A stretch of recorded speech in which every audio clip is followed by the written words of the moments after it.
ಬನ್ನಿ ಸೋದರರೇ ಬೇಗ ಬನ್ನಿ. ಕುವೆಂಪು. ಕರ್ತೃಕೃತಿ ಪರಿಚಯ. ಹೊಸಗನ್ನಡದ ಮೊದಲ ಮಹಾಕವಿ ಎಂದೇ ಖ್ಯಾತರಾಗಿದ್ದ ಕೆ.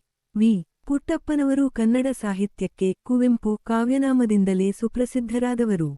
ಕನ್ನಡ ನವೋದಯದ ಹಳೆಯ ತಲೆಮಾರಿನ ಪ್ರಮುಖ ಕವಿಗಳಲ್ಲೂ ಭಾವಗೀತಕಾರರಲ್ಲೂ ಒಬ್ಬರಾಗಿದ್ದ ಕುವೆಂಪು ಅವರು ಕವಿ ಮಹಾಕವಿಯಾಗಿ ಹೆಸರು ಮಾಡಿದಂತೆಯೇ ಶ್ರೇಷ್ಠ ರಮ್ಯ ವಿಮರ್ಶಕರಾಗಿಯೂ ಶ್ರೇಷ್ಠ ಸಾಮಾಜಿಕ ಕಾದಂಬರಿಕಾರರಾಗಿಯೂ ನಾಟಕಕಾರರಾಗಿಯೂ ಪ್ರಬಂಧಕಾರರಾಗಿಯೂ ಸಣ್ಣಕತೆಗಾರರಾಗಿಯೂ ಜೀವನಚರಿತ್ರೆ ಹಾಗೂ ಆತ್ಮಚರಿತ್ರೆಕಾರರಾಗಿಯೂ ಬಹುದೊಡ್ಡ ಸಾಧನೆ ಮಾಡಿದವರು. ನಕ್ಷತ್ರ ಚಿಹ್ನೆ ಯುಗದ ಕವಿ ಜಗದ ಕವಿ ನಕ್ಷತ್ರ ಚಿಹ್ನೆ ಎಂದು ಖ್ಯಾತರಾಗಿದ್ದ ಕುವೆಂಪು ಅವರು ಕನ್ನಡ ಸಾಹಿತ್ಯಕ್ಕೆ ಸಲ್ಲಿಸಿದ ಸೇವೆ ಅತ್ಯುತ್ಕೃಷ್ಟವಾದದ್ದು.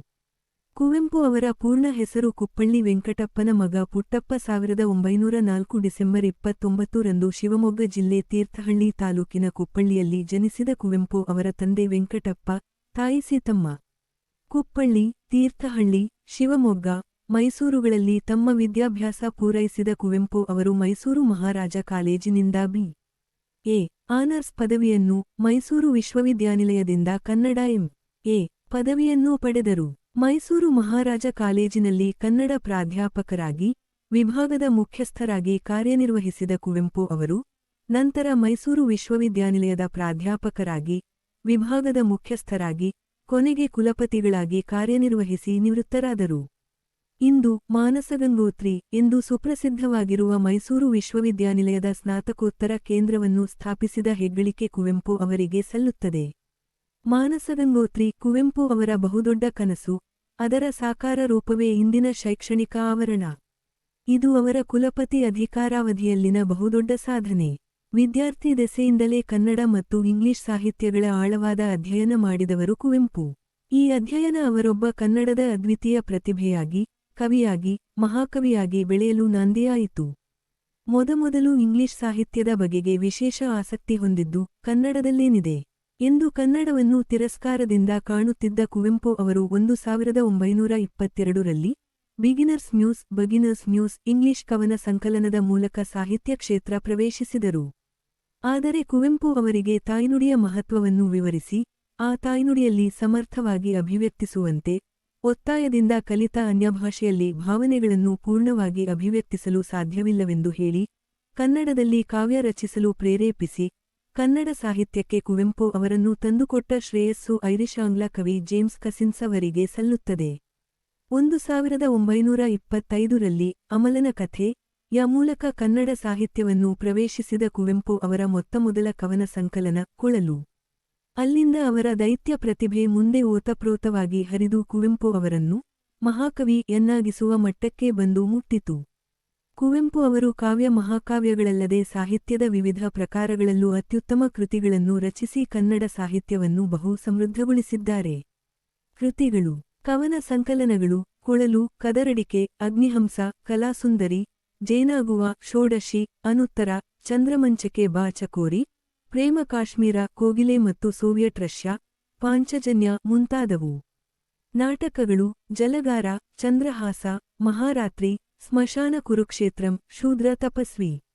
ರೂಪಾಂತರ ನಾಟಕಗಳು: ರಕ್ತಾಕ್ಷಿ, ಶೇಕ್ಸ್ಪಿಯರ್ನ ಹ್ಯಾಮ್ಲೆಟ್ ನಾಟಕದ ರೂಪಾಂತರ ಮತ್ತು ಬಿರುಗಾಳಿ, ಶೇಕ್ಸ್ಪಿಯರ್ನ ಟೆಂಪೆಸ್ಟ್ ನಾಟಕದ ರೂಪಾಂತರ. ಸಾಮಾಜಿಕ ಮಹಾಕಾದಂಬರಿಗಳು: ಕಾನೂರು ಹೆಗ್ಗಡತಿ, ಕಾನೂರು ಸುಬ್ಬಮ್ಮ ಹೆಗ್ಗಡತಿ ಮತ್ತು ಮಲೆಗಳಲ್ಲಿ ಮದುಮಗಳು. ಖಂಡಕಾವ್ಯ: ಚಿತ್ರಾಂಗದ. ಮಹಾಕಾವ್ಯ: ಶ್ರೀರಾಮಾಯಣ ದರ್ಶನಂ ಇವರ ಜಗತ್ಪ್ರಸಿದ್ಧ ಮೇರುಕಾವ್ಯ ಅಥವಾ ಹೊಸಗನ್ನಡದ ಮೊದಲ ಮಹಾಕಾವ್ಯ. ಜೀವನ ಚರಿತ್ರೆಗಳು: ಶ್ರೀರಾಮಕೃಷ್ಣ ಪರಮಹಂಸರು ಮತ್ತು ಸ್ವಾಮಿ ವಿವೇಕಾನಂದ. ವಿಮರ್ಶಾ ಕೃತಿಗಳು: ಕಾವ್ಯವಿಹಾರ, ಸರೋವರದ ಸಿರಿಗನ್ನಡಿ, ದ್ರೌಪದಿಯ ಶ್ರೀಮುಡಿ. ಕಾವ್ಯಮೀಮಾಂಸೆ, ರಸೋವೈಸಹ. ವೈಚಾರಿಕ ಕೃತಿಗಳು: ನಿರಂಕುಶಮತಿಗಳಾಗಿ, ತಪೋನಂದನ ಮುಂತಾದವು. ಕನ್ನಡ ಸಾಹಿತ್ಯದ ವಿವಿಧ ಪ್ರಕಾರಗಳಲ್ಲಿ 70ಕ್ಕೂ ಹೆಚ್ಚು ಕೃತಿಗಳನ್ನು ರಚಿಸಿರುವ ಕುವೆಂಪು ಅವರ ದೈತ್ಯ ಸಾಹಿತ್ಯ ಸಾಧನೆಗೆ ಪ್ರಶಸ್ತಿಗಳ ಸರಮಾಲೆಯೇ ಸಂದಿದೆ. ಅವರ ಶ್ರೀರಾಮಾಯಣ ದರ್ಶನಂ ಮಹಾಕಾವ್ಯಕ್ಕೆ ಕನ್ನಡದಲ್ಲಿ ಪ್ರಪ್ರಥಮವಾಗಿ ಭಾರತೀಯ ಜ್ಞಾನಪೀಠ ಪ್ರಶಸ್ತಿ ಲಭಿಸಿದೆ. ರಾಷ್ಟ್ರಕವಿ, ಕರ್ನಾಟಕ ರತ್ನ, ಪಂಪ ಪ್ರಶಸ್ತಿ, ಕೇಂದ್ರ ಸಾಹಿತ್ಯ ಅಕಾಡೆಮಿ ಪ್ರಶಸ್ತಿ, ಪದ್ಮಭೂಷಣ, ಪದ್ಮವಿಭೂಷಣ ಪ್ರಶಸ್ತಿಗಳು ಕುವೆಂಪು ಅವರಿಗೆ ಸಂದ ಕೆಲ ಪ್ರಮುಖ ಪ್ರಶಸ್ತಿಗಳಾಗಿವೆ. ತಿರುಳು ಓ ಬನ್ನಿ ಸೋದರರೇ, ಬೇಗ ಬನ್ನಿ. ಕುವೆಂಪು ಅವರ ಅಪ್ಪಟ ವೈಚಾರಿಕ ಪ್ರಜ್ಞೆಯ ಕವನಗಳಲ್ಲಿ ಒಂದು. ಬಡತನ, ಮತ, ಅಜ್ಞಾನ, ಮೌಢ್ಯತೆಗಳೆಂಬ ಕೀಳರಿಮೆಗಳನ್ನು ಕಿತ್ತೆಸೆದು ಹೊಸ ಸಮಾನತೆಯ ಬದುಕನ್ನು ಕಟ್ಟಬಯಸುವ ಕವಿಯ ಹಪಹಪಿ, ಕಳಕಳಿ, ಮಾನವತೆಗಳು ಇಲ್ಲಿ ವೈಚಾರಿಕ ನೆಲೆಯ ಹಿನ್ನೆಲೆಯಲ್ಲಿ ಅಭಿವ್ಯಕ್ತಿ ಪಡೆದದ್ದು ಈ ಕವನದ ಮೂಲ ತಿರುಳು ಮತ್ತು ಆಶಯವಾಗಿದೆ. ಕ್ರಾಂತಿಯಾಗದ ಹೊರತು ಸಮಾನತೆಯ ಸಾಮ್ರಾಜ್ಯ ಸಾಧ್ಯವಿಲ್ಲ ಎಂಬುದನ್ನು ಈ ಕವನ ಅತ್ಯಂತ ಪರಿಣಾಮಕಾರಿಯಾಗಿ ಪ್ರತಿಪಾದಿಸಿದೆ. ನಾವೆಲ್ಲ ಸಮಾನತೆಯ ಸಾಮ್ರಾಜ್ಯವನ್ನು ಸ್ಥಾಪಿಸಬೇಕಾದರೆ ಅಥವಾ ಸಾಧಿಸಬೇಕಾದರೆ ಮೊದಲು ನಮ್ಮ ಅಜ್ಞಾನವನ್ನು ಬುಡಮುಟ್ಟ ಕೀಳಬೇಕು, ಮೌಢ್ಯತೆಯ ಮಾರಿಯನ್ನು ಹೊರದೂಡಬೇಕು, ಮತವೆಂಬ ಮೋಹದ ಅಜ್ಞಾನಕ್ಕೆ ಸಿಲುಕದೆ ದೂರವಿರಬೇಕು, ವಿಜ್ಞಾನದ ವೈಚಾರಿಕ ಜ್ಞಾನದ ದೀವಿಗೆಯನ್ನು ಹಿಡಿಯಬೇಕು, ಕ್ರಾಂತಿಯಾಗಬೇಕು. ಎಂದರೆ ನಮ್ಮ ನೆತ್ತರೆಣ್ಣೆಯ ತಿಳಿವಿನ ಉರಿಯಲ್ಲಿ ನಮ್ಮೆಲ್ಲ ಹಳೆಯ ಕೊಳಕು, ಕೀಳನದ ತೃಣವನ್ನು, ಕಸವನ್ನು ಕಿಚ್ಚಿಟ್ಟು ಸುಡಬೇಕು. ಈಗಾಗಲೇ ರಷ್ಯಾ, ಜಪಾನ್, ತುರ್ಕಿ ದೇಶಗಳೆಲ್ಲ ತಮ್ಮ ಹಳೆಯ ಬಡತನ, ಮೌಢ್ಯ, ಜಾತಿ ಮತಗಳೆಂಬ ಕೀಳನದ ಪರೆಗಳನ್ನು ಕಳಚಿ ಹೊಸ ಪಯಣಕ್ಕೆ ಹೊರಟಿದ್ದು ನಮಗೆಲ್ಲ ಮಾದರಿಯಾಗಬೇಕು, ಮಾರ್ಗದರ್ಶನವಾಗಬೇಕು ಎಂಬ ಅಪ್ಪಟ ವೈಚಾರಿಕ ಪ್ರಜ್ಞೆಯನ್ನು ಕುವೆಂಪು ಅವರು ಈ ಕವನದಲ್ಲಿ ಬಿಂಬಿಸಿದ್ದಾರೆ. ಸರಳಾನುವಾದ 1. ಓ ಬನ್ನಿ ಸೋದರರೇ, ಬೇಗ ಬನ್ನಿ, ಗುಡಿ, ಚರ್ಚ್, ಮಸೀದಿಗಳನ್ನು ಬಿಟ್ಟು ಹೊರಬನ್ನಿ, ಬಡತನವನ್ನು ಬುಡಮುಟ್ಟ ಕೀಳಬನ್ನಿ, ಮೌಢ್ಯತೆಯ ಮಾರಿಯನ್ನು ಹೊರದೂಡಬನ್ನಿ, ವಿಜ್ಞಾನ ದೀವಿಗೆಯನ್ನು ಹಿಡಿಯಬನ್ನಿ. 2. ಅದೋ ನೋಡಿ, ರಷ್ಯಾ, ಜಪಾನ್, ತುರ್ಕಿ ದೇಶಗಳೆಲ್ಲ ಪರೆಗಳನ್ನು ಕಳಚಿ ಹೊಸ ಪಯಣಕ್ಕೆ ಹೊರಟಿವೆ. ನೆತ್ತರೆಣ್ಣೆಯ ತಿಳಿವಿನ ಉರಿಯಲ್ಲಿ ಹಳೆಯ ಕೊಳಕು, ಕೀಳನದ ಕಸಗಳಿಗೆ ಕಿಚ್ಚನ್ನಿಟ್ಟು ಬೆಳಗಿದ್ದಾರೆ. ಓ ಬನ್ನಿ ಸೋದರರೇ, ರಾಷ್ಟ್ರರಣಕ್ಕೆ. 3. ಓ ಬನ್ನಿ ಸೋದರರೇ, ಮತವೆಂಬ ಮೋಹದ ಅಜ್ಞಾನಕ್ಕೆ ಸಿಲುಕದಿರಿ. ಲೋಕ ಹಿತಕ್ಕಾಗಿ ಮತಿಯಿಂದ, ಜ್ಞಾನದಿಂದ ದುಡಿಯಿರಿ. ಆ ಮತದ, ಈ ಮತದ, ಹಳೆಯ ಮತದ ಸಹವಾಸ ಇನ್ನು ಸಾಕು, ಮನುಜ ಮತಕ್ಕೆ ಸೇರಿರಿನ್ನು, ವಿಶ್ವಪಥಕ್ಕೆ ಬನ್ನಿರಿನ್ನು. ಪ್ರಬಂಧ ರೂಪದ ಪ್ರಶೋತ್ತರಗಳು. ಪ್ರ. 1. ಓ ಬನ್ನಿ ಸೋದರರೇ, ಬೇಗ ಬನ್ನಿ ಕವನದ ಸ್ವಾರಸ್ಯವನ್ನು ನಿರೂಪಿಸಿರಿ. ಅಥವಾ ಪ್ರ. 2. ಹಳೆಯ ಕೊಳೆ ಕಳೆಯದ ಹೊರತು ಸಮಾನತೆಯ ಹೊಸತು ಬರಲಾರದು ಎಂಬುದನ್ನು ಕುವೆಂಪು ಅವರು ಪ್ರತಿಪಾದಿಸುವುದು ಹೇಗೆ? ವಿವೇಚಿಸಿರಿ. ಅಥವಾ ಪ್ರ. 3. ಬಡತನ, ಅಜ್ಞಾನ, ಮತ, ಮೌಢ್ಯ, ಈ ಹಳೆಯ ಕೊಳೆ, ಕೀಳನಗಳನ್ನು ಕಳಚಿ ಎಸೆಯಬೇಕಾದ ಅಗತ್ಯವನ್ನು ಕವನ ಒತ್ತಿ ಹೇಳುವುದು ಹೇಗೆ, ಏಕೆ? ವಿಶ್ಲೇಷಿಸಿರಿ. ಅಥವಾ ಪ್ರ. 4. ಸಮಾನತೆಯ ಸಾಮ್ರಾಜ್ಯ ಮೂಡಿ ಬರಬೇಕಾದರೆ ಕ್ರಾಂತಿ ಅಗತ್ಯವೆನ್ನುವುದನ್ನು ಕವಿ ಪ್ರತಿಪಾದಿಸುವುದು ಹೇಗೆ? ವಿವರಿಸಿರಿ. ಅಥವಾ ಪ್ರ. 5. ಸಮಾನತೆಯ ಸ್ಥಾಪನೆಗೆ ಕವಿ ಹೇಳುವ ಅಗತ್ಯ ಕ್ರಾಂತಿ ಯಾವುದು? ವಿವೇಚಿಸಿ. ಉತ್ತರ. ಓ ಬನ್ನಿ ಸೋದರರೇ, ಬೇಗ ಬನ್ನಿ ಕುವೆಂಪು ಅವರ ಮಹತ್ವದ ವೈಚಾರಿಕ ಕವನಗಳಲ್ಲಿ ಒಂದು. ಸಮಾನತೆಯ ಮನೋಭಾವದ ಹಾಗೂ ಕುವೆಂಪು ಅವರ ಮಾನವತೆಗೆ ನಿದರ್ಶನವಾದ ಕವನಗಳಲ್ಲಿ ಇದು ಪ್ರಮುಖವಾದದ್ದು. ಸರ್ವರಿಗೂ ಸಮಪಾಲು, ಸರ್ವರಿಗೂ ಸಮಬಾಳು ಎನ್ನುವ ಸಮಾನತೆಯ ತತ್ವ ಕುವೆಂಪು ಅವರದು. ಇಂಥ ಸಮಾನತೆ ಸ್ಥಾಪಿತವಾಗಬೇಕಾದರೆ ಮೊದಲು ನಮ್ಮಲ್ಲಿ ಮಾನಸಿಕ ಪರಿವರ್ತನೆಯ ಕ್ರಾಂತಿಯಾಗಬೇಕು. ಅದಾಗದ ಹೊರತು ಯಾವ ರಕ್ತಕ್ರಾಂತಿಯಿಂದಲೂ ಯಾವ ಪ್ರಯೋಜನವೂ ಇಲ್ಲ. ಮಾನಸಿಕ ಕ್ರಾಂತಿಯೆಂದರೆ ನಾವು ಬಡತನ, ಮೌಢ್ಯ, ಅಜ್ಞಾನ, ಮತಾಂಧತೆಗಳಂತಹ ಹಳೆಯ ಕೊಳೆಗಳನ್ನು ಕಳಚಿ ಜ್ಞಾನದ ಹಂತಕ್ಕೆ ಬಂದು ಮುಟ್ಟುವುದು. ಬಡತನ, ಮೌಢ್ಯ, ಅಜ್ಞಾನ, ಮತಾಂಧತೆ ಇಂಥ ಕೊಳೆಗಳೇ, ಕೀಳನದ ಕಸಗಳೇ ನಮ್ಮ ಬದುಕನ್ನು ದುರಂತಕ್ಕೆ ತಳ್ಳಿವೆ. ಕೇವಲ ಮತ, ದೇವರು, ಧರ್ಮ ಎಂದು ವ್ಯರ್ಥ ಅಜ್ಞಾನದ ಪರಿಧಿಯಲ್ಲಿ ಪಠಿಸುತ್ತಾ ಕುಳಿತುಕೊಳ್ಳುವುದರಿಂದ ಯಾವ ಪ್ರಯೋಜನವೂ ಇಲ್ಲ. ಸಮಾನತೆಯ ಸಾಮ್ರಾಜ್ಯ ಸ್ಥಾಪಿತವಾಗಿ ಸರ್ವರೂ ಸುಖದಿಂದಿರಬೇಕಾದರೆ ಮೊದಲು ಗುಡಿ, ಚರ್ಚ್, ಮಸೀದಿಗಳನ್ನು ಬಿಟ್ಟು ಹೊರಬರಬೇಕು. ಬಡತನವನ್ನು ಬುಡಮುಟ್ಟು ಕೀಳಬೇಕು, ಮೌಢ್ಯತೆಯ ಮಾರಿಯನ್ನು ಹೊರದೂಡಬೇಕು, ವಿಜ್ಞಾನ ದೀವಿಗೆಯನ್ನು ಹಿಡಿಯಬೇಕು, ಮತವೆಂಬ ಮೋಹದ ಅಜ್ಞಾನದಿಂದ ದೂರವಿರಬೇಕು. ಈಗಾಗಲೇ ರಷ್ಯಾ, ಜಪಾನ್, ತುರ್ಕಿ ದೇಶಗಳೆಲ್ಲ ಈ ಬಡತನ, ಅಜ್ಞಾನ, ಮೌಢ್ಯ, ಜಾತಿ, ಮತ, ಪಂಥಗಳೆಂಬ ಹಳೆಯ ಪರೆಗಳನ್ನು ಕಳಚಿ ಹೊಸ ಪಯಣಕ್ಕೆ ಹೊರಟಿವೆ. ಇದು ನಮಗೂ ಮಾರ್ಗದರ್ಶನವಾಗಬೇಕು. ಎಂದರೆ ನಾವು ಸಹಿತ ಹಳೆಯ ಪರೆಗಳನ್ನು ಕಳಚಿ ಸಮಾನತೆಯ ಹೊಸ ಪಯಣಕ್ಕೆ ಸಜ್ಜಾಗಬೇಕು. ಇದು ಈಗಾಗಲೇ ಹೇಳಿದಂತೆ ಮಾನಸಿಕ ಪರಿವರ್ತನೆಯ ಕ್ರಾಂತಿಯಿಂದ ಮಾತ್ರವೇ ಸಾಧ್ಯ. ನಮ್ಮ ನೆತ್ತರೆಣ್ಣೆಯ ತಿಳಿವಿನ ಉರಿಯಲ್ಲಿ ಹಳೆಯ ಕೊಳಕು ಹಾಗೂ ಕೀಳನದ ಕಸವನ್ನು ಕಿಚ್ಚಿಟ್ಟು ಬೆಳಗಬೇಕು ಅಥವಾ ಸುಟ್ಟು ಬೂದಿ ಮಾಡಬೇಕು. ಈ ಮಾನಸಿಕ ಪರಿವರ್ತನೆಯ ಕ್ರಾಂತಿಯೇ ನಿಜವಾದ ಕ್ರಾಂತಿ. ಇದನ್ನು ಬಿಟ್ಟು ರಕ್ತಕ್ರಾಂತಿ ಮಾಡಿದರೂ ಯಾವ ಪ್ರಯೋಜನವೂ ಇಲ್ಲ. ಏಕೆಂದರೆ ಮೊದಲು ನಮ್ಮ ಮನಸ್ಸು ಪರಿವರ್ತನೆಗೊಳಗಾಗಿ ಹಳೆಯ ಕೊಳೆಗಳನ್ನು, ಕೀಳನದ ಕಸವನ್ನು ಕಿತ್ತು ಬಿಸಾಕಿ ಹೊಸತನದ ರಂಗಕ್ಕೆ ಬರಬೇಕು. ನಮ್ಮ ಮನಸ್ಸು ಹೀಗೆ ಪರಿವರ್ತನೆಯಾಗದ ಹೊರತು ಯಾವ ಕ್ರಾಂತಿಯಿಂದಲೂ ಸಮಾನತೆ ಸಾಧ್ಯವಿಲ್ಲ ಎಂಬ ಅಪ್ಪಟ ವೈಚಾರಿಕ ಪ್ರಜ್ಞೆಯನ್ನು ಕವಿ ಕುವೆಂಪು ಅವರು ಇಲ್ಲಿ ಅನಾವರಣಗೊಳಿಸುವುದು ತುಂಬಾ ಔಚಿತ್ಯಪೂರ್ಣ ಸಂಗತಿ ಮಾತ್ರವಲ್ಲ, ಅದು ಯಾವ ಕಾಲಕ್ಕೂ ಪ್ರಸ್ತುತವಾದ ವೈಚಾರಿಕತೆ ಎಂಬುದನ್ನು ಯಾರೂ ಮರೆಯುವಂತಿಲ್ಲ. ಸಮಾನತೆಯ ಸಾಮ್ರಾಜ್ಯವನ್ನು ಸ್ಥಾಪಿಸಬೇಕಾದರೆ ನಾವೆಲ್ಲ ಮತಿಯಿಂದ ಅಥವಾ ಜ್ಞಾನದಿಂದ ದುಡಿಯಬೇಕಾದ ಅಗತ್ಯವಿದೆ. ಈ ಜ್ಞಾನವೆಂದರೆ ಮತ್ತದೇ ಹಳೆಯ ಕೊಳೆ, ಕೀಳನದ ಕಸಗಳಿಂದ ಹೊರಬರುವುದು, ಅಥವಾ ಹಳೆಯ ಪರೆಗಳ ಅಜ್ಞಾನವನ್ನು ಕಳಚುವುದು. ಅಂದಾಗ ಮಾತ್ರ ನಾವು ಸಮಾನತೆಯ ರಂಗಕ್ಕೆ ಬಂದು ಲೋಕಹಿತಕ್ಕಾಗಿ ದುಡಿಯಲು ಸಾಧ್ಯವಾಗುವುದು. ಲೋಕಹಿತವು ಜ್ಞಾನದಿಂದ ಮಾತ್ರ ಸಾಧ್ಯವೇ ಹೊರತು ಅಜ್ಞಾನದಿಂದ ಯಾವ ಕಾಲಕ್ಕೂ ಸಾಧ್ಯವಿಲ್ಲ ಎಂಬುದನ್ನು ಕವಿ ಕುವೆಂಪು ಅವರು ಇಲ್ಲಿ ತುಂಬಾ ಧ್ವನಿಪೂರ್ಣವಾಗಿ ಹಾಗೂ ಔಚಿತ್ಯಪೂರ್ಣವಾಗಿ ಪ್ರತಿಪಾದಿಸುತ್ತಾರೆ. ಒಟ್ಟಾರೆ ಆ ಮತದ ಈ ಮತದ ಹಳೆ ಮತದ ಸಹವಾಸವನ್ನು ಕಳಚಿ ಮನುಜಮತ, ವಿಶ್ವಪಥ ಕ್ಕೆ ಸೇರದ ಹೊರತು ಸಮಾನತೆಯಾಗಲಿ, ಸಮಾನತೆಯ ಸಾಮ್ರಾಜ್ಯವಾಗಲಿ ಸಾಧ್ಯವಿಲ್ಲವೆಂಬುದನ್ನು ಕವಿ ಇಲ್ಲಿ ತುಂಬಾ ಪರಿಣಾಮಕಾರಿಯಾಗಿ ಪ್ರತಿಪಾದಿಸಿದ್ದಾರೆ. ಟಿಪ್ಪಣಿ 1. ಓ ಬನ್ನಿ ಸೋದರರೇ ಬೇಗ ಬನ್ನಿ, ಓ ಬನ್ನಿ ಸೋದರರೇ ಬೇಗ ಬನ್ನಿ. ಕುವೆಂಪು ಅವರ ಮಹತ್ವದ ವೈಚಾರಿಕ ಕವನಗಳಲ್ಲಿ ಒಂದು. ಮನುಜಮತ, ವಿಶ್ವಪಥ ದಂತಹ ಸರ್ವಸಮಾನತೆಯ ವೈಚಾರಿಕ ವಿಚಾರಗಳನ್ನು ಪರಿಣಾಮಕಾರಿಯಾಗಿ ಪ್ರತಿಪಾದಿಸುವುದು ಈ ಕವನದ ಮೂಲ ಆಶಯ ಹಾಗೂ ತಿರುಳಾಗಿದೆ.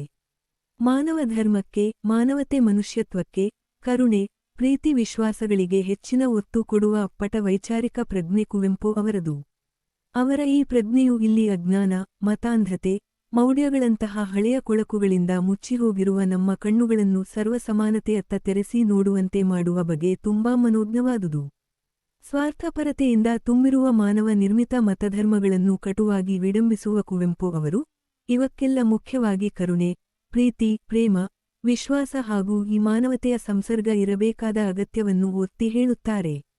ಅವರ ದೃಷ್ಟಿಯಲ್ಲಿ ಮನುಷ್ಯನ ಸ್ವಾರ್ಥ ಸಾಧನೆಗಾಗಿ ಹಲವಾರು ಕಟ್ಟಳೆಗಳಿಂದ ಕೂಡಿದ ಮತ ಧರ್ಮಶಾಸ್ತ್ರಾದಿಗಳು ಮುಖ್ಯವಲ್ಲ, ಮಾನವತೆಯಿಂದ ಕೂಡಿದ ಗುಣಗಳು ಮುಖ್ಯ. ಅಂತೆಯೇ ಅವರು ಎದೆಯ ದನಿಗೂ ಮಿಗಿಲಾದ ಶಾಸ್ತ್ರವಿಲ್ಲ, ನಮ್ಮೆದೆಯ ದನಿಯೇ ಋಷಿ, ಮನು ನಮಗೆ ನಾವೇ, ಎದೆಯ ಧ್ವನಿಯೇ ಧರ್ಮನಿಧಿ, ಕರ್ತವ್ಯವೇ ವಿಧಿ, ಅದನ್ನುಳಿದು ಬೇರೆ ಋಷಿಯಿಲ್ಲ. ಹಿಂದಿನ ಋಷಿಗಳು ನಮ್ಮಂತೆ ಮಾನವರೇ, ಅವರ ಶಾಸ್ತ್ರ ಅವರ ಕಾಲಕ್ಕೆ ಮಾತ್ರ. ಕಾಲಕ್ಕೆ ತಕ್ಕಂತೆ, ದೇಶಕ್ಕೆ ತಕ್ಕಂತೆ ನಮ್ಮ ಹೃದಯವೇ ನಮಗೆ ಶ್ರೀಧರ್ಮಸೂತ್ರ ಎಂಬ ವೈಚಾರಿಕ ವಿಚಾರಗಳನ್ನು ಮುನ್ನೆಲೆಗೆ ತರುತ್ತಾರೆ. ಮಾನವತೆ ಎನ್ನುವುದು ಶಾಸ್ತ್ರಸ್ಥವಲ್ಲ, ಶಾಸ್ತ್ರದ ಮಾತಲ್ಲ, ಅದನ್ನು ನಾವು ಶಾಸ್ತ್ರದಿಂದ ಕಲಿಯಬೇಕಾದ ಅಗತ್ಯವೂ ಇಲ್ಲ. ಈ ಮಾನವತೆ ಎನ್ನುವುದು ನಮ್ಮ ಹೃದಯದ ದನಿ, ಹೃದಯ ಸಂಪತ್ತು. ಕರುಣೆ, ಪ್ರೀತಿ, ಪ್ರೇಮ, ವಿಶ್ವಾಸ, ಭಾವೈಕ್ಯ, ಸರ್ವಸಮಾನತೆ ಇಂಥ ಒಳ್ಳೆಯ ಗುಣಗಳೆಲ್ಲ ಮಾನವತೆ ಎನ್ನಿಸಿಕೊಳ್ಳುತ್ತಿದ್ದು, ಇದನ್ನು ಶಾಸ್ತ್ರ, ಮತ, ಧರ್ಮಗಳಿಂದ ಕಲಿಯಬೇಕಾಗಿಲ್ಲ. ಏಕೆಂದರೆ ಅವು ಸ್ವಾರ್ಥಪರ ಕಟ್ಟಳೆಗಳಿಂದ ಬಿಗಿಗೊಂಡಂತಹವುಗಳು. ನೀರಡಿಸಿದವನಿಗೆ ನೀರು ಕೊಡುವುದು, ಹಸಿದು ಬಂದವನಿಗೆ ಅನ್ನ ನೀಡುವುದು, ನೊಂದವರ ಕಂಬನಿಯನ್ನು ಒರೆಸಿ ಸಂತೈಸುವುದು, ಕೆರೆಯಲ್ಲಿ ಮುಳುಗಿ ಸಾಯುತ್ತಿರುವ ಪಂಚಮರ ಶಿಶುವನ್ನು ಎತ್ತಿ ಬದುಕಿಸುವುದು, ಇವೆಲ್ಲ ಮಾನವತೆ. ಇಂಥ ಮಾನವತೆ ಇಲ್ಲದ ಶಾಸ್ತ್ರ ಶಾಸ್ತ್ರವಲ್ಲ, ಮತಧರ್ಮವಲ್ಲ. ಋಷಿ ಮುನಿಗಳು ಇಂಥವನ್ನೆಲ್ಲ ಅವರ ಶಾಸ್ತ್ರ, ಮತಧರ್ಮಗಳಲ್ಲಿ ಸುತ್ತಿ ಆಚೆಗೆ ಬಿಸಾಡಿಬಿಡಬೇಕು. ಇದರಿಂದ ಯಾವ ನರಕವೂ ಬರುವುದಿಲ್ಲ ಎಂಬ ಕುವೆಂಪು ಅವರ ಅಪ್ಪಟ ಮಾನವತೆಯ ವೈಚಾರಿಕ ಪ್ರಜ್ಞೆ ಇಲ್ಲಿ ಪರಿಣಾಮಕಾರಿಯಾಗಿ ಅನಾವರಣಗೊಂಡಿದೆ. ಸಂದರ್ಭದೊಡನೆ ಸ್ಪಷ್ಟೀಕರಣ 1. ಬಡತನವ ಬುಡ ಮುಟ್ಟಿ ಕೀಳಬನ್ನಿ. ಸಂದರ್ಭ ಪ್ರಸ್ತುತ ವಾಕ್ಯವನ್ನು ಸಾಹಿತ್ಯ ಸಂಗಮ 5 ಪಠ್ಯದ ಕುವೆಂಪು ಅವರ ಓ ಬನ್ನಿ ಸೋದರರೇ ಬೇಗ ಬನ್ನಿ ಕವನದಿಂದ ಆಯ್ದುಕೊಳ್ಳಲಾಗಿದೆ. ಕವಿ ಸಮಾನತೆಯನ್ನು ಸಾರುವ ಸಂದರ್ಭದಲ್ಲಿ ಈ ಮಾತನ್ನು ಹೇಳುತ್ತಾರೆ. ಸ್ಪಷ್ಟೀಕರಣ ಸರ್ವರಿಗೂ ಸಮಬಾಳು, ಸರ್ವರಿಗೂ ಸಮಪಾಲು ಎನ್ನುವುದು ಕವಿಯವರ ಸಮಾನತೆಯ ದಿವ್ಯ ಸಂದೇಶ. ಧಾರ್ಮಿಕ ಅಂಧಶ್ರದ್ಧೆ, ಬಡತನ, ಅಜ್ಞಾನ ಅಥವಾ ಮೌಢ್ಯ ಇವು ನಿರ್ಮೂಲನವಾಗದ ಹೊರತು ಸಮಾನತೆ ಸಾಧ್ಯವಿಲ್ಲವೆನ್ನುವುದು ಕುವೆಂಪು ಅವರ ಅಪ್ಪಟ ವೈಚಾರಿಕ ಪ್ರಜ್ಞೆ. ಅಂತೆಯೇ ಅವರು ಅಂಧಶ್ರದ್ಧೆಯ ದೇವರು, ಧರ್ಮ, ಗುಡಿ, ಚರ್ಚ್, ಮಸೀದಿಗಳನ್ನು ಕಟುವಾಗಿ ವಿಡಂಬಿಸುತ್ತಾರೆ, ಧಿಕ್ಕರಿಸುತ್ತಾರೆ. ಸಮಾನತೆಯ ಮಾನವತೆಯಿಲ್ಲದ ಧರ್ಮ, ದೇವರು, ದೇವಾಲಯಗಳಿಂದ ಯಾವ ಪ್ರಯೋಜನವೂ ಇಲ್ಲವೆನ್ನುವ ಅಪ್ಪಟ ಮಾನವ ಪ್ರೀತಿ ಅವರದು. ಮೌಢ್ಯತೆಯ ಮಾರಿಯನ್ನು ಹೊರದೂಡಿ ಜ್ಞಾನದ ದೀವಿಗೆಯನ್ನು ಹಿಡಿಯಬಲ್ಲ ಪ್ರಜ್ಞಾವಂತರಾದಾಗ ಮಾತ್ರ ಸಮಾನತೆ ಸಾಧ್ಯವೆನ್ನುವುದು ಈ ಕವಿಯ ದಿಟ್ಟ ನಿಲುವು. ಇದನ್ನು ವಿವರಿಸುತ್ತಾ ಕವಿ ಕುವೆಂಪು ಈ ಮೇಲಿನಂತೆ ಹೇಳುತ್ತಾರೆ. 2. ಆ ಮತದ ಈ ಮತದ ಹಳಮತದ ಸಹವಾಸ ಸಾಕಿನ್ನು ಸೇರಿರೈ ಮನುಜಮತಕ್ಕೆ. ಸಂದರ್ಭ ಪ್ರಸ್ತುತ ವಾಕ್ಯವನ್ನು ಸಾಹಿತ್ಯ ಸಂಗಮ 5 ಪಠ್ಯದ ಕುವೆಂಪು ಅವರ ಓ ಬನ್ನಿ ಸೋದರರೇ ಬೇಗ ಬನ್ನಿ ಕವನದಿಂದ ಆಯ್ದುಕೊಳ್ಳಲಾಗಿದೆ. ಜಾತಿ ಮತಗಳ ಗಡಿಯನ್ನು ಮೀರಿದ ಮನುಜ ಮತದ ಬಗೆಗೆ ವಿವರಿಸುವ ಸಂದರ್ಭದಲ್ಲಿ ಕವಿ ಕುವೆಂಪುರವರು ಈ ಮಾತನ್ನು ಹೇಳುತ್ತಾರೆ. ಸ್ಪಷ್ಟೀಕರಣ: ಕುವೆಂಪು ಅವರದು ಜಾತಿ ಮತಗಳ ಗಡಿಯನ್ನು ಮೀರಿದ ಮನುಜ ಮತ. ಜಾತಿ ವ್ಯವಸ್ಥೆಯನ್ನು ಕಟುವಾಗಿ ವಿಡಂಬಿಸುವ ಅವರು, ಮಾನವರೆಲ್ಲರೂ ಒಂದೇ ಕುಲದವರು ಎಂಬುದನ್ನು ಒಪ್ಪಿ ಆಚರಿಸಿದವರು. ಜಾತಿ ವ್ಯವಸ್ಥೆಯು ಮೇಲು ಕೀಳಿನ ವರ್ಗ ವ್ಯವಸ್ಥೆಗೆ ಕಾರಣವಾಗಿ ಶೋಷಣೆಯ ಪ್ರಬಲ ಅಸ್ತ್ರವಾಗುತ್ತದೆಯೇ ಹೊರತು ಅದರಿಂದ ಸಮಾನತೆ ಸಾಧ್ಯವಿಲ್ಲ. ಬಹುವಾಗಿ ಅದು ಮೇಲ್ಜಾತಿಯೆನ್ನುವವರು ಕೆಳಜಾತಿಯವರನ್ನು ತುಳಿದು ತಮ್ಮ ಸ್ವಾರ್ಥವನ್ನು ಸಾಧಿಸಿಕೊಳ್ಳಲು ಬಳಕೆಯಾಗುತ್ತದಷ್ಟೇ. ಇದು ಮಾನವತೆಯಲ್ಲ, ಮನುಜ ಮತವಲ್ಲ. ನಾವೆಲ್ಲರೂ ಒಂದೇ ಎನ್ನುವ ವಿಶ್ವ-ವಿಶಾಲ ಮನೋಭಾವ ಸಿದ್ಧಿಸದ ಹೊರತು ಮನುಜ ಮತ ಸಾಧ್ಯವಿಲ್ಲ. ಆದ್ದರಿಂದ ಮತವೆಂಬ ಮೋಹದ ಅಜ್ಞಾನಕ್ಕೆ ಸಿಲುಕದೆ, ಲೋಕಹಿತಕ್ಕಾಗಿ ಪ್ರಜ್ಞಾವಂತರಾಗಿ ದುಡಿಯಬೇಕು. ಆ ಮತದ, ಈ ಮತದ, ಹಳೆಮತದ ಸಹವಾಸಗಳನ್ನು ತ್ಯಜಿಸಿ ಮನುಜ ಮತಕ್ಕೆ ಸೇರಲು ಕರೆಕೊಡುತ್ತಾರೆ. ಆಗ ಕವಿ ಈ ಮೇಲಿನಂತೆ ಹೇಳುತ್ತಾರೆ. ಒಂದೇ ವಾಕ್ಯದಲ್ಲಿ ಉತ್ತರಿಸಿರಿ. ಪ್ರ. 1. ಓ ಬನ್ನಿ ಸೋದರರೇ, ಬೇಗ ಬನ್ನಿ ಕವನದ ಕರ್ತೃ ಯಾರು? ಉತ್ತರ: ಕುವೆಂಪು. ಪ್ರ. 2. ಓ ಬನ್ನಿ ಸೋದರರೇ, ಬೇಗ ಬನ್ನಿ ಕವನದ ತಿರುಳೇನು? ಉತ್ತರ: ಶಾಸ್ತ್ರ ಮತಧರ್ಮಗಳಿಗೆ ಮಾನವತೆ ಮೈಗೂಡಬೇಕು. ಸ್ವಾರ್ಥ ಕಟ್ಟಳೆಯ ಶಾಸ್ತ್ರ ಮತಧರ್ಮಗಳನ್ನು ಆಚೆಗೆಸೆಯಬೇಕೆಂಬ ಕವಿಯ ಅಪ್ಪಟ ಮಾನವ ವೈಚಾರಿಕ ಪ್ರಜ್ಞೆಯನ್ನು ಪ್ರತಿಪಾದಿಸುವುದು. ಪ್ರ. 3. ಬುಡಮುಟ್ಟ ಕೀಳಬೇಕಾದದ್ದೇನು? ಉತ್ತರ: ಬಡತನವನ್ನು. ಪ್ರ. 4. ನಿಜವಾದ ಶಾಸ್ತ್ರ ಯಾವುದು? ಉತ್ತರ: ಎದೆಯ ದನಿ ಮಾನವತೆ. ಪ್ರ. 5. ನಕ್ಷತ್ರ ಚಿಹ್ನೆ ಋಷಿ ಯಾವುದು? ಉತ್ತರ: ಮಾನವತೆ ಅಥವಾ ಎದೆಯ ದನಿ. ಪ್ರ. 6. ಯಾವುದೂ ಶಾಸ್ತ್ರ ಸಮ್ಮತವಲ್ಲ. ಉತ್ತರ: ಕೆರೆಯಲ್ಲಿ ಮುಳುಗುತ್ತಿರುವ ಪಂಚಮರ ಶಿಶುವನ್ನು ಮುಟ್ಟಿದರೆ ಬ್ರಹ್ಮತ್ವ ಕೆಡುತ್ತದೆನ್ನುವುದು. ಪ್ರ. 7. ಮಾನವತೆಯಿಲ್ಲದ ಶಾಸ್ತ್ರ ಹೇಳಿದ ಋಷಿಯನ್ನು ಕವಿ ಏನು ಮಾಡಲು ಹೇಳುತ್ತಾರೆ?